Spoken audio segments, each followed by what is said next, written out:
Lahko rečem, da je Dadin likovni tečaj najbolj prepoznaven in odmeven dogodek na naši šoli.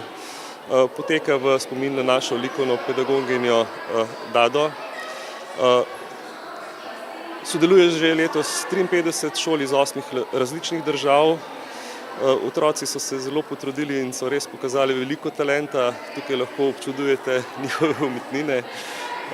Pripravili smo tudi bogat kulturni program, tako da verjamem, da bo tudi letošnja prireditev zelo uspešna. V letošnjem letu in tudi na tem tečaju je tematika čebele in to je nekako povezano z svetovnim dnevom čebel, ki ga v letošnjem letu praznujemo slovenski čebelarji in tudi čebelarji po svetu. V tem času želimo spromovirati slovensko čebelarstvo in povedati, kakšen je pomen čebele v naravi.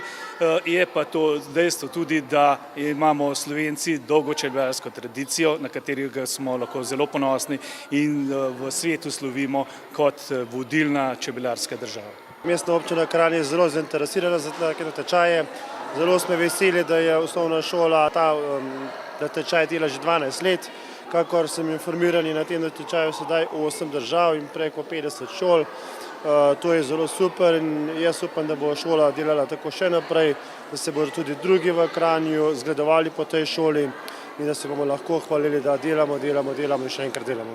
Mestna občina Kranj skratka podpira oziroma ima odprta vrata za raznovrstna sodelovanja. Eno od teh je tudi Dadin likovni tečaj, ki je posvečen tudi nekdanji učiteljici likovnega pouka in zadeva poteka že vrsto let. Širi se v smislu sodelovanja večjih držav, od Italije, Bolgarije, Makedonije.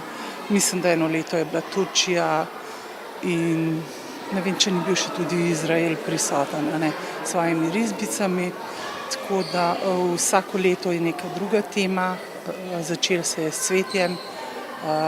Otroci presenečajo z svojim ustvarjanjem in upam, da bo zadeva tekla še vrsto let naprej uspešno, tako kot je bila do zdaj.